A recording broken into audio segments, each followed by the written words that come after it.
Daniel chapter 7, reading from verse 7. After that, in my vision at night I looked, and there before me was a fourth beast, terrifying and frightening and very powerful. It had large iron teeth. It crushed and devoured its victims and trampled underfoot whatever was left. It was different from all the former beasts, and it had 10 horns.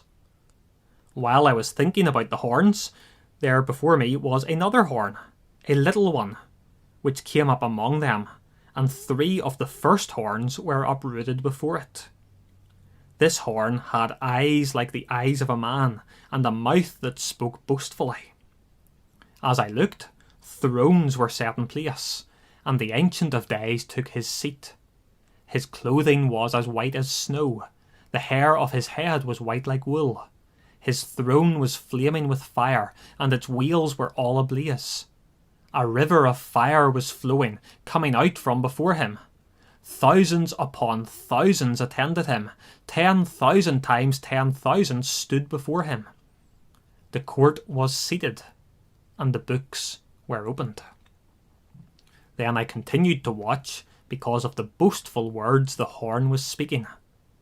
I kept looking until the beast was slain, and its body destroyed and thrown into the blazing fire. The other beasts had been stripped of their authority, but were allowed to live for a period of time. In my vision at night I looked, and there before me was one like a son of man, coming with the clouds of heaven. He approached the Ancient of Days and was led into his presence. He was given authority, glory, and sovereign power. All peoples, nations, and men of every language worshipped him. His dominion is an everlasting dominion that will not pass away, and his kingdom is one that will never be destroyed. I, Daniel, was troubled in spirit, and the visions that passed through my mind disturbed me.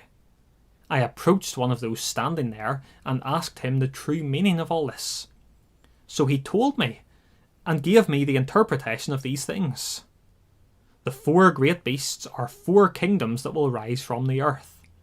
But the saints of the Most High will receive the kingdom and will possess it forever. Yes, forever and ever.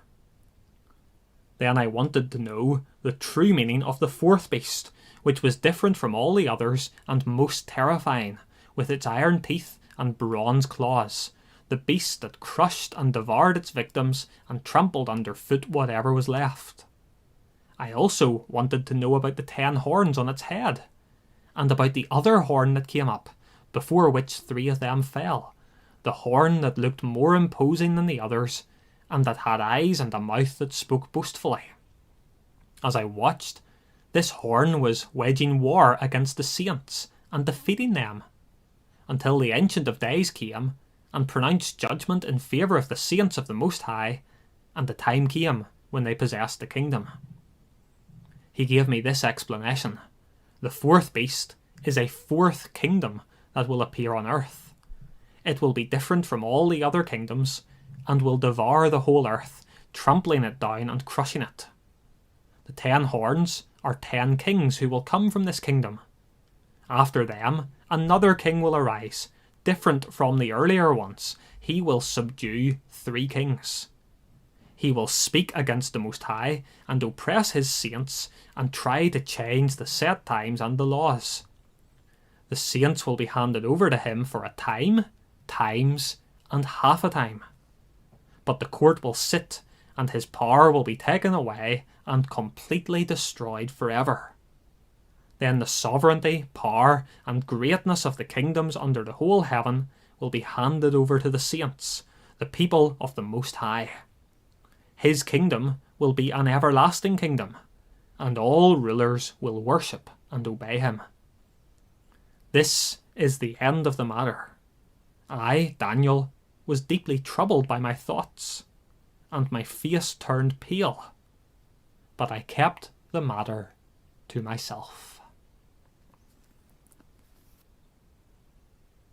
This might be a good opportunity just to remind you that you can watch previous sermons on our YouTube channel, and so maybe this evening or in weeks to come, as we go through the book of Daniel, maybe there are verses that we've covered in previous weeks, and I'm going to be referring to them, and we're going to be building on them.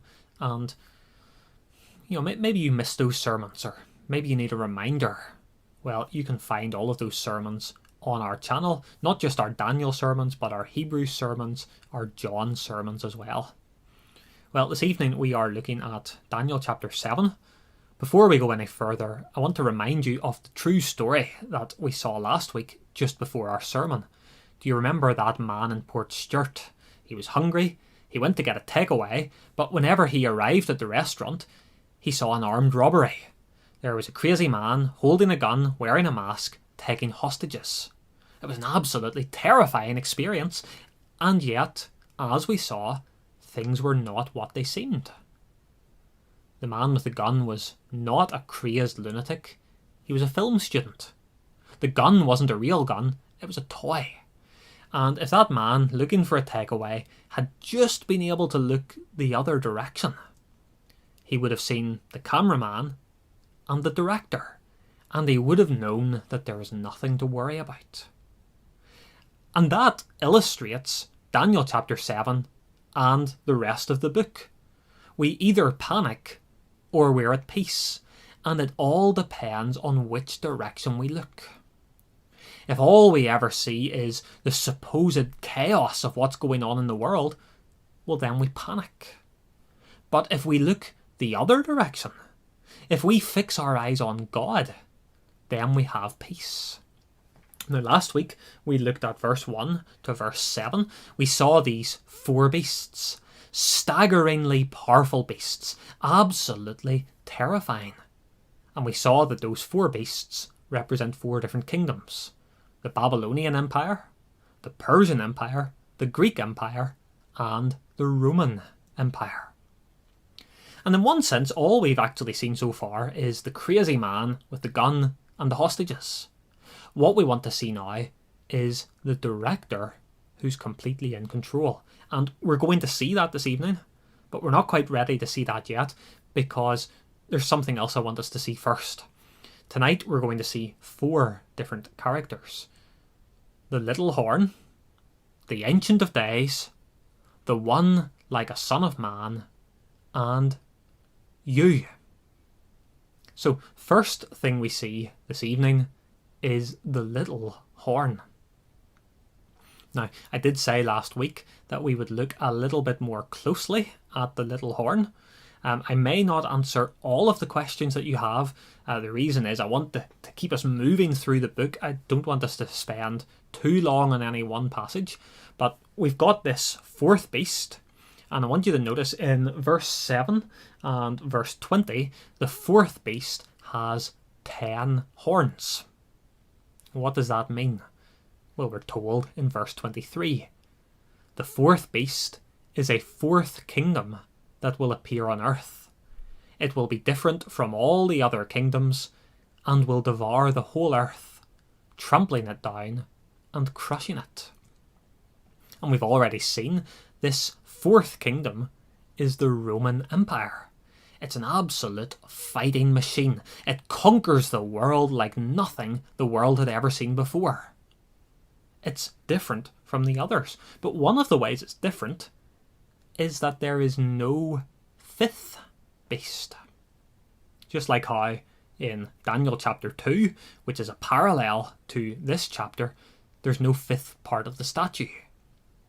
The Babylonians were replaced by the Persians were replaced by the Greeks were replaced by the Romans, but there's no 5th beast.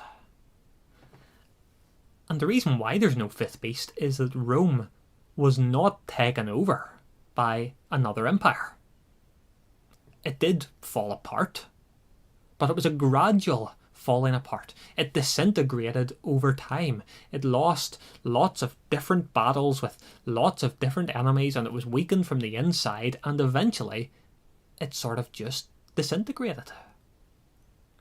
And I think that comes across really clearly in verse 24.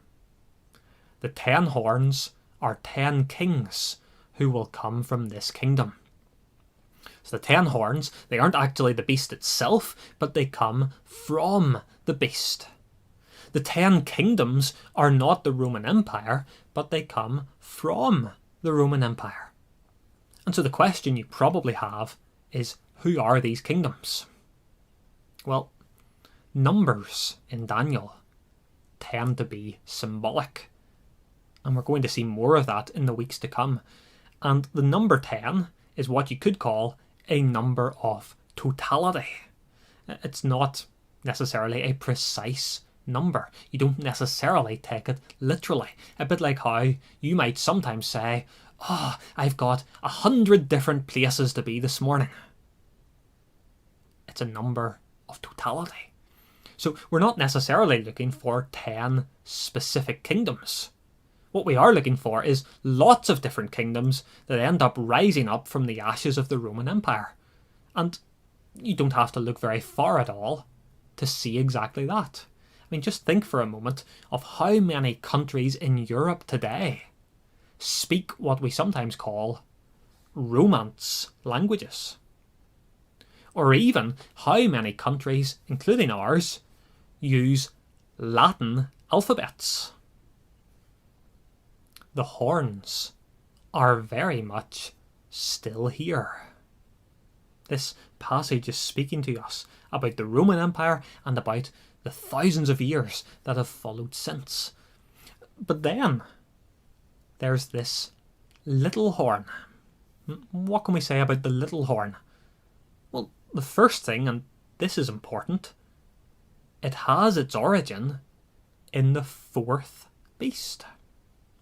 In other words, this little horn has some sort of a connection with the Roman Empire and the various kingdoms that arose from the ashes of the Roman Empire. We also see in this passage it's a little horn. Now, just because it's a little horn doesn't mean it isn't dangerous. It doesn't mean that it's never violent. But what it does mean is that this horn is not simply about physical force. It's not brutal in the same way as the 4 kingdoms that came before it. The focus, as you'll see in verse 8, verse 11, verse 20 and verse 25, is on the words of the little horn. We see in verse 21, the little horn wages war against God's people, but that war primarily is a verbal war. It's a war of words. How does it go about waging war? Well, 3 times we're told it speaks boastfully. What does it mean to speak boastfully? It means you're elevating yourself to a position that you don't deserve. We're also told in verse 25 that part of this war against the Most High involves trying to change the set times and the laws. Well, we know from chapter 2, verse 21 of Daniel, that God is the one who sets times. And we know that God is the one who has given the law. So, if this horn is speaking boastfully, if this horn is trying to claim authority to call the shots in areas that God has already spoken on, surely the main aspect of this horn's warfare is that he tries to claim authority that belongs to God. Now, there are, of course, all sorts of people and groups all through history who have been like this. All sorts of people who have led God's people away from the truth. All sorts of people who have claimed to speak for God, but have spread falsehood. But I think it's clear in this passage that there is someone or something specific in mind. And I want to leave you to join the dots. Given everything that we've seen about the tactics of this horn, given everything we've seen about where this horn came from, who could it possibly be? There's surely one candidate who fits the bill more than anybody else. And I want you to join the dots for yourself. But let me also tell you about how it's going to end. Notice the end of verse 25. The saints will be handed over to him for a time, times, and half a time. By the way, we'll get into the specifics of times, and half a time later on in the book, but what I want you to notice for now is that this is a predefined period of time. There is a concrete limit placed on how long this horn's going to get away with his deception, how long he's going to be able to wage warfare against God's people. And put it like this, the very second that God's wristwatch ticks around, this little horn will get its just deserts.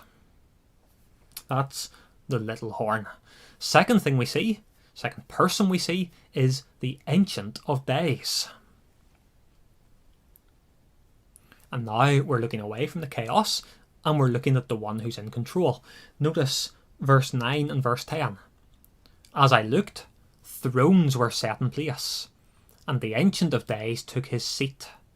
His clothing was as white as snow. The hair of his head was white like wool. His throne was flaming with fire, and its wheels were all ablaze. A river of fire was flowing, coming out from before him. Thousands upon thousands attended him. 10,000 times 10,000 stood before him. The court was seated, and the books were opened. Now, obviously, this is God himself, and he's called the Ancient of Days in this passage because there's an emphasis on his eternity. He is the one who has always existed and who always will exist. And when you think about it, that's in stark contrast to these four kingdoms, isn't it? One kingdom passes away and another kingdom takes its place. The kingdom that takes its place eventually, it disappears as well. But the Ancient of Days is always there. These four kingdoms, well, they contained several incredible rulers. Alexander the Great, Xerxes, the various different Caesars. But none of them lasted forever. All of them disappeared off the pages of history. But the picture that we are given of the Ancient of Days is of one who is eternal, one who is completely and without question sovereign. And hopefully, straight away you can see how incredibly encouraging that is. Imagine what it must have been like to be a follower of God, suffering under the cosh of one of these empires. Let's say you lived during the time of Xerxes, for example. And imagine realizing what Daniel saw.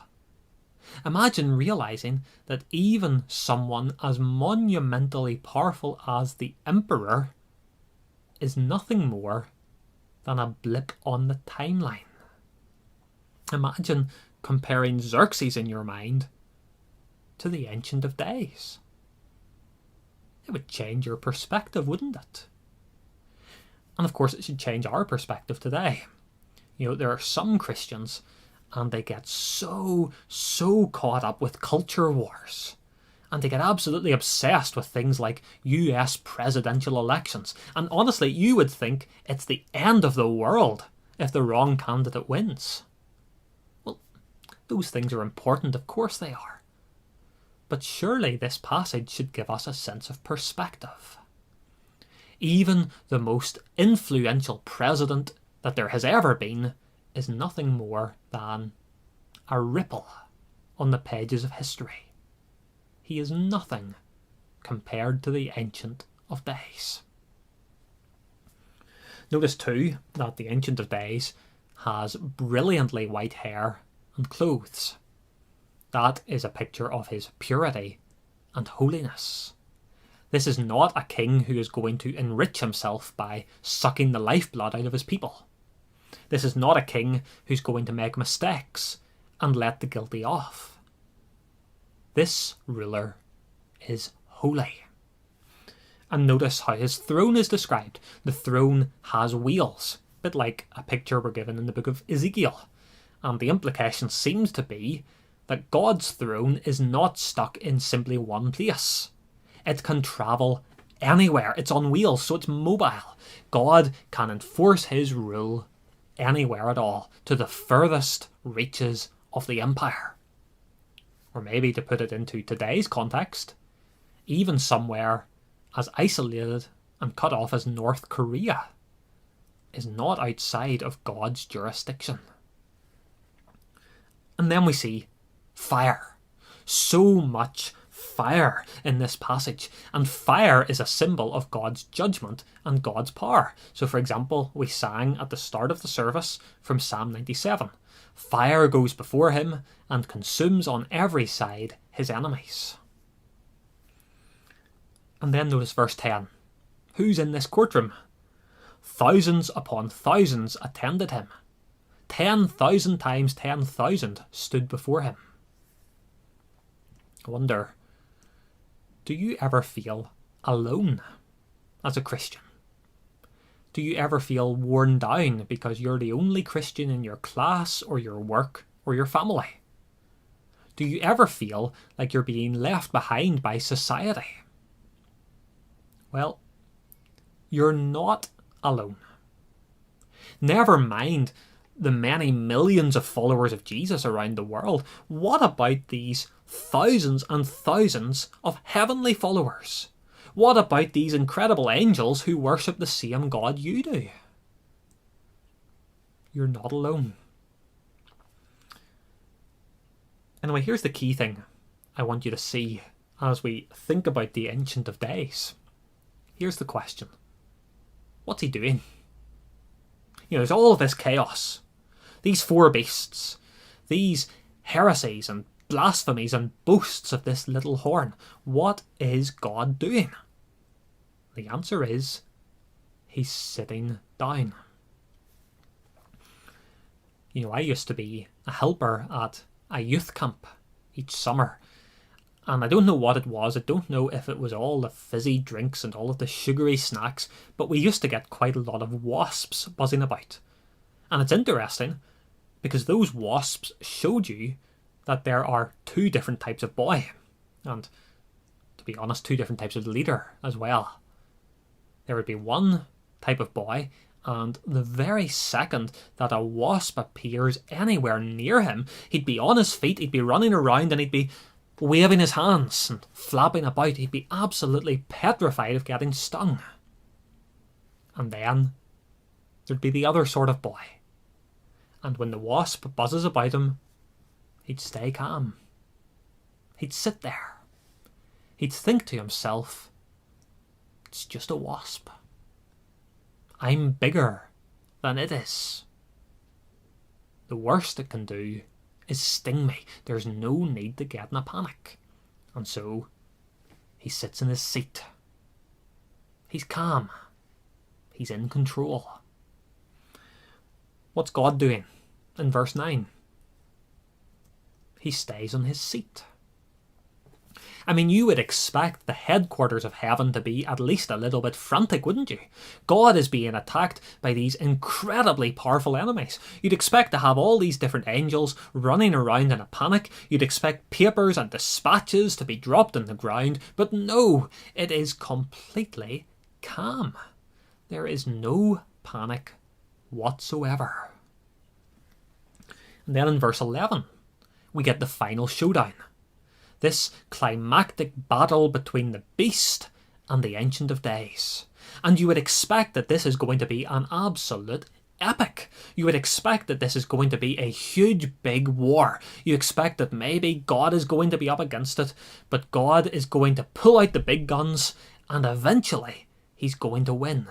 You would expect this huge, long, protracted struggle. You'd expect things to swing back and forth, but eventually God is going to triumph. But no, it's not like that. Verse 11, the beast was slain, its body was destroyed, it was thrown in the fire. Here is the absolute worst that God's enemies can possibly throw at him, and what does God do? He swats it away, as if it's a fly. Maybe this evening you're discouraged. You're discouraged by everything that Satan seems to be accomplishing. Maybe it's all the people who are following the little horn. Maybe it's all the people who scoff about Christians being stuck in the past. Maybe it's politicians, maybe it's leaders who set themselves against God's laws. But never forget, all it takes is for God to click his fingers, and they're completely done for. Never forget, you're on the winning side. So we've seen the Ancient of Days. The third character I want us to see is in verse 13 and verse 14. He is one like a son of man. We've seen this incredible Ancient of Days. It's easy to imagine that if we were in his presence, we would be completely overwhelmed by his incredible glory. We see all these thousands and tens of thousands worshipping him, as they should. But there is one person who's different. One like a son of man. And what does he do? He walks right up to the throne. Now, surely at this point, he is going to be blasted by a jet of flame and he's going to be turned into a cinder. Surely nobody can saunter up to the Ancient of Days and live to tell the tale. But this man does do that. In fact, rather than being incinerated, notice verse 14. He was given authority, glory, and sovereign power. All peoples, nations, and men of every language worship him. His dominion is an everlasting dominion that will not pass away, and his kingdom is one that will never be destroyed. God doesn't simply destroy these wicked kingdoms. He sets up a holy kingdom in its place. God doesn't just put down rebellion. He establishes perfect justice and perfect peace. And so the question is, who is this Son of Man? Who is this one who is placed over the kingdom? Well, this is the Old Testament. Daniel had never heard the name Jesus of Nazareth, but it's obviously him, isn't it? He's human, and yet he's also God. He is on a par with the Ancient of Days. Jesus is the only person it can possibly be. And more than that, Jesus explicitly tells us that this is who he is. Mark chapter 14, Jesus is on trial, and the high priest asks him, "Are you really claiming to be the Christ, the Messiah?" And Jesus says, "I am. And you will see the Son of Man seated at the right hand of power and coming with the clouds of heaven." And you remember, what does the high priest do next? He tears his clothes and he cries out, "This is blasphemy!" Because the high priest knows his Old Testament. And he knows that Jesus is claiming to be the one like a son of man. Read that description again. He's given authority, glory, sovereign power. All peoples, nations, and men of every language worship him. His dominion is an everlasting dominion that will never pass away. His kingdom is one that will never be destroyed. That's your Saviour. That's Jesus Christ. Is that not absolutely amazing? This book is not about presidents of America. It's not about secret plans of the European Union. It's not about anything like that. It's about something so much better. It's about Jesus. Surely that makes this book all the more precious. So we've seen the little horn. We've seen the Ancient of Days. We've seen the one like a son of man. One final character I'd like us to see. You. Now you'll notice the word saint appears a number of times in this chapter. Saints is just another word for Christian, or in the Old Testament, before Jesus came, follower of God. A saint does not mean super Christian. The Bible never tells us that. In fact, the Bible tells us the opposite. It tells us we are all saints if we're following Christ. And so we see ourselves in this passage. Verse 21, the little horn makes war with the saints, and he is in the process of defeating them. In other words, the little horn seems to be on top. He seems to be winning. In verse 25, the little horn oppresses us. But in verse 22, when the perfect time comes, the Ancient of Days stops him in his tracks. And what does he do? He pronounces judgment in favour of the saints. Now, we've already seen this eternal kingdom is given to the one like a son of man. But who else is it given to? Verse 18. The saints of the Most High will receive the kingdom and will possess it forever. Yes, forever and ever. And we see the same in verse 22 and verse 27. Jesus came, he saw, he conquered, and he did it so he could share his kingdom with his saints. And so the question is this: how do you share in this kingdom? Well, you don't do it by deciding that you're going to fight on his side and deciding that you're going to live your life as best you can. You don't do it by setting yourself up as an ally of God and taking your stand against his enemies. I mean, those are good things, but how could God possibly need an ally? You become part of this kingdom by bowing your knee before the Son of Man. You join this kingdom by asking the ruler of the kingdom to shower you with his mercy. And if you have done that, if you have recognised that you have nothing to contribute and you've asked him to let you in anyway, if you're a follower of Jesus Christ, this passage is describing you. And for that reason, you can feel free to give the news a rest this coming week. In fact, feel free to give it a rest for the rest of this month. Because your future does not depend on the Oval Office. It doesn't depend on the US Supreme Court. It doesn't depend on the latest COVID rates in Donegal. Your future is absolutely secure, and it is staggeringly glorious. Your future has been guaranteed by Jesus Christ himself. Then the sovereignty, power, and greatness of the kingdoms under the whole heaven will be handed over to the saints, the people of the Most High. His kingdom will be an everlasting kingdom, and all rulers will worship and obey him.